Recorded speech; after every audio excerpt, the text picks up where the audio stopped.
la Banque de la République d'Haïti qui a accepté à financer 50 ouvrages pour 50 directeurs de lycées et d'écoles nationales. Kestner, nous retrouvons nous matin là dans le collège 4 Pressoir et son l'école privée et voilà qu'on a discuté de transmission à de l'école publique de un ouvrage que Guy Etienne qui a invité nous là et vient distribuer sous l'école source de tous les espoirs. Son livre qu'on préfacé, pour qui ça ou même économiste ou intéressé préface son livre sur l'éducation. Pour nous, nous sommes produits de l'école là, pas comme élèves non, mais deux filles, c'est ici à l'école. Donc moi connais l'école ça bien parce que chaque année mon examen passé, là fait expo science côté que il ouvert l'école là totalement et dit que comme c'était éliminé tout mieux pour que tout le monde participe et pour tes pression là carrément pour moi. Ou même avec mon père nous connaît très bien que c'est produit de l'école René. Si parents n'ont pas vraiment investi considérablement dans l'éducation, ce que nous avons le capital humain, nous ne sommes pas capables de réussir dans la vie, sans estimer que nous réussissons réellement. Et ça intéressant dans ça, c'est le fait que je suis invité le secteur public parce que l'éducation c'est un bien public, pas quoi faire d'école privée, école publique, nous ne pas suspendre ça. Donc nous devons pour tes présences nous tendre et faire des échanges avec les éducateurs et des gens qui ont pile respect pour eux parce que ils étaient dans l'école là, ils prennent toute souffrance et ils même nous permettent que nous mettions valeur ajoutée. Donc c'est une obligation que Profin participe à ça. Kester, en tant que Profin, nous gagnons mission nous bailler tête nous dit créer richesse, gagner richesse. Et qui place éducation gagne dans création de richesse? Est-ce que richesse là, c'est l'argent seulement, c'est fait quoi ou bien éducation li une valeur économique et une valeur dans la société en tout? C'est pas sans raison de parler de capital humain. Là, parler de profit, certainement parler de l'argent. Sont institutions financières, il faut faire l'argent à travail, moderniser pour nous investir en quelque sorte. Mais comment on peut arriver réellement à créer valeur ajoutée? D'où le capital humain. Je peux avoir le capital physique, je peux avoir l'argent, mais sans ressources humaines, sans cerveau qui est bien préparé, éducation de qualité, ça veut rien dire. Je parle de qu'on y a capital humain, mais le capital naturel également. Par exemple, Madame Etienne sont malades liés de l'environnement. Et je pensais que dans les écoles publiques, je dis, le curriculum est supposé non seulement tout le monde dans la salle de classe là, il faut ajouter tout ce qu'on appelle les soft skills, leadership, coaching, tout ça, mais le capital naturel. Un petit monde qui est dans l'école publique, je dis, dans le curriculum, en vérité, le diplôme ou bien note, il faut que chaque samedi, tu prends ton pied, bois, regarder comment l'environnement est. On pas supposé obligatoirement, parce qu'on est dans le milieu rural, même dans le milieu urbain, il faut réfléchir à ça. Donc, capital là, nous voyons comment que capital physique, capital humain, capital l'argent, mais le capital naturel et sans oublier, ça va vivre là, le capital social, Robert. Donc c'est tous ces capitaux et pas de l'autre côté capable de faire ça à travers l'éducation. Et très un point ça qu'on prend sur capital social là parce que en clair, pas aucune richesse qui est capable de créer s'il est fait dans un système d'exclusion. Donc ça veut dire qu'il ne peut pas servir à rien que de l'école tant que l'école privée que nous est là, les progresser et que autour de nous que capital éducatif ça li pas répondre. Donc je crois que son initiative qui est effectivement très louable que non seulement Guy Etienne écrit livre ça qui c'est une transmission que l'a fait de bagaille qui très riche que créé en dedans l'école 4 Pressoir mais que il a volonté tout pour le diffuser à tout le monde parce que la vérité tout le monde a droit à même rêve là à même volonté pour que le réussisse pour nous capable créer une société côté que chance égalisée. Et on remettre ça dans la dimension économique la question. Et qui côté Haïti d'un point de vue indice d'éducation, qui côté Haïti d'un point de vue en comparaison avec pays qui autour nous et qui ça nous capable espérer de initiative comme ça le nous en pile directeur l'école publique qui là, qui ça nous capable espérer comme impact dans le futur pour nous capable changer société ça pour nous finir sur ça. En termes de scolarisation, Haïti connaît une nette amélioration. Il y a plus de monde dans l'école que jamais. Ça, c'est une bonne nouvelle. D'ailleurs, sur Alentour Versailles, soit après, le matin, paquet de monde là, oui, dans l'école, dans des conditions difficiles parce qu'on a des transports là, tout son bail qui choquant après comment on a transporté tout le monde à l'école. Mais malheureusement, ça ne suffit plus. Je dis, c'est ODD 4 là, objectif de développement durable numéro 4 là, c'est une éducation de qualité. Et Banque mondiale font une étude mondiale pour être capable de voir comment les gens qui ont 10-11 ans, ça va apprendre de leur, ils commencent plus bonheur parce que vous connaissez à faire kindergarten, c'est qui est tout à fait normal. Et vous allez voir que le thème est fort, il y a un pile de déchets un petit monde ça pas acquérir des connaissances pour capable continuer.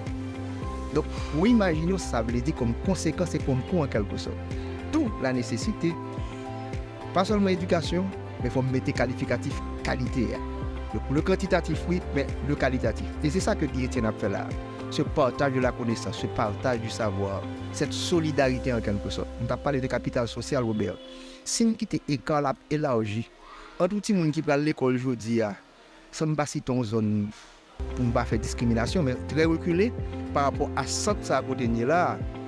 Il y a fait nombre d'années l'école là, c'est ça qui est calculé longtemps, mais ça peut le sortir tout à fait différent. Et cette valeur ajoutée, on va chercher ou même non, on n'est pas capable de venir. Tout la nécessité que ce dividende social, ce dividende sociétal, nous ne sommes pas capables de prêter simplement faire comme, après partager comme là, et tout à l'heure, nous connaissons ça cher ou même tout, créer la richesse et la partager. Mais pour me partager là, il faut me partager la connaissance, il faut me partager le savoir, il faut qu'il y ait cette solidarité. Ce que nous vivons actuellement dans ce pays, Robert, il faut que nous reconnaissions qu'on a un bon déficit qui bonne ça. Ce n'est pas des veines, ce n'est pas chasse de baguette, on l'a créé.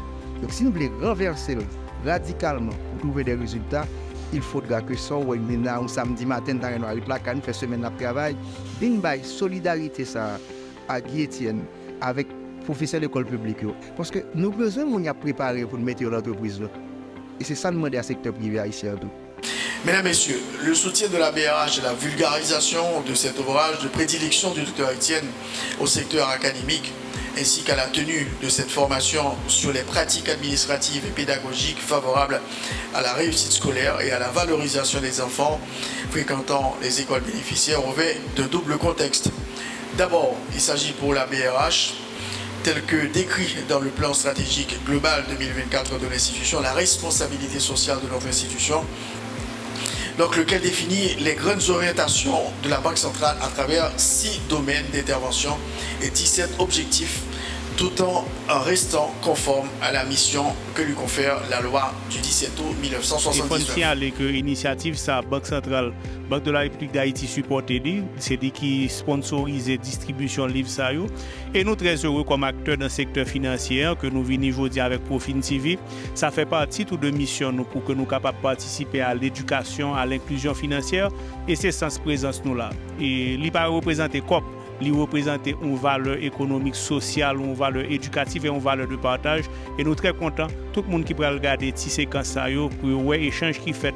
Et non seulement partage M. Guy Etienne, mais toute intervention directeur pour comprendre que nous l'autre Haïti qui est capable de bâtir, mais il demande pour nous chaque nous mettre main dans la dimension que nous sommes capables. Merci en pile, Kessner. Oh, monsieur. Homme d'affaires, nous sommes dividendes, mais dividendes pas seulement financiers, mais social. Dividende social là important. Merci.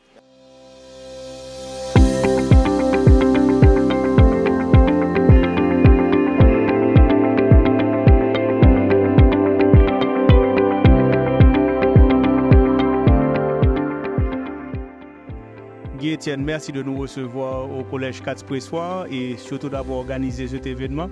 Est-ce que tu peux dire en quelques mots le sens de ce livre que tu as écrit et aussi de cette initiative qui est prise aujourd'hui avec le support de la Banque de la République d'Haïti? D'abord, je voudrais dire que le livre est un résumé des 40 dernières années de ma vie professionnelle, parce que j'ai décrit là-dedans plusieurs expériences extrêmement intéressantes que nous avons menées à l'école. Et quand on a vu les résultats tellement positifs, on s'est dit qu'on ne peut pas garder ça pour nous. Donc il fallait partager, parce qu'on insiste beaucoup qu'un succès individuel n'a aucune valeur. Pour qu'un succès prenne de la valeur, il faut qu'il devienne collectif. Donc le livre pour moi, c'est un partage d'expériences qu'on veut faire avec quasiment tous les éducateurs d'Haïti, ou pourquoi pas les éducateurs du monde. Maintenant, quand je l'ai offert à certaines personnalités, donc toi-même, par exemple, et je l'ai offert... Merci. Et je l'ai offert également au gouverneur de la Banque de la République d'Haïti, M. Ronald Gabriel. Et quand il l'a lu, il a trouvé que c'était une expérience qui devrait être partagée, la diffusion devrait être beaucoup plus large. Et à ce moment-là, on lui a fait la demande de financement pour 50 directeurs d'écoles publiques, les lycées et les écoles nationales, et ce qu'il a accepté immédiatement. Et donc, la Banque de la République d'Haïti a financé effectivement 50 ouvrages que nous avons offerts à 50 directeurs d'école. Il y en a 25 dans la zone métropolitaine et 25 en province, en dehors de Port-au-Prince, et qui sont actuellement en ligne et suivent également la formation. Alors, étant donné que c'est un livre d'un certain niveau didactique, on a pensé qu'il serait intéressant de les accompagner, d'accompagner les directeurs d'école, les directeurs de lycée et des écoles nationales pour une utilisation rationnelle de ce livre. Donc, c'est l'objectif de cet atelier que nous sommes en train de mener là maintenant. Nous insistons là-dessus, les écoles publiques représentent la base de développement du pays. Et donc, nous pensons qu'il est obligatoire que les écoles publiques redeviennent des écoles de référence. Et quel impact que ça va avoir certainement, une école privée qui voit une école publique se développer, les parents d'ailleurs vont se dire à quoi bon aller payer de l'argent dans une école privée si l'école publique offre un service de qualité. Et à partir de ce moment-là, les écoles privées vont elles aussi chercher à s'améliorer. Donc, ce que nous cherchons, c'est un effet multiplicateur. Nous accompagnons les écoles publiques pour qu'elles redeviennent des écoles de référence et que les écoles privées également emboîtent le pas. Et c'est à travers une éducation de qualité qu'on peut espérer changer ce pays. Et j'encourage tout, c'est pas seulement les éducateurs, je crois que tout citoyen devrait être intéressé à lire cet ouvrage de référence que j'ai pris énormément de plaisir à lire et à relire également. Et pour finir, Guy, quel message as-tu pour la société civile et surtout pour le secteur privé des affaires? Quelle action pourrait être prise pour renforcer votre mission comme éducateur qui décide de rester là? On est ici un samedi matin, l'école est vivante dans un pays qu'on aurait pu croire qui serait en train de mourir. Et voilà des jeunes qui ont envie d'espérer, envie de croire. Comment est-ce que le secteur privé, au même titre que la Banque de la République d'Haïti le fait ou que d'autres acteurs, qu'est-ce qui peut être fait pour donner un sens plus grand, plus profond à votre mission comme éducateur? C'est un sujet intéressant, je dirais même une problématique, parce que le secteur privé, dans tous les pays du monde, le secteur privé représente un partenaire important dans le développement. Le secteur privé aurait intérêt à investir effectivement, mais massivement dans l'éducation, de telle sorte que eux, quand ils vont employer, quand ils vont engager des professionnels, ils auront des professionnels préparés en Haïti et qui auront tendance à rester en Haïti et qui comprendront l'intérêt et l'obligation qui leur est faite de travailler au développement de leur pays. Ce serait donc nettement plus intéressant qu'ils engagent des Haïtiens préparés au lieu de faire venir des cerveaux étrangers. Des cerveaux étrangers qui ne viennent que gagner leur argent et retourner chez eux. Par contre, si le secteur privé investit massivement dans l'éducation pour avoir une meilleure qualité de l'éducation, c'est sûr et certain qu'eux, ils vont en bénéficier.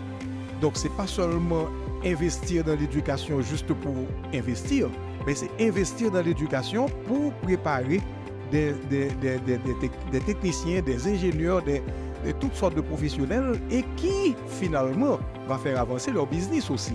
Donc, c'est comme tu places ton argent à la banque et tu as des intérêts.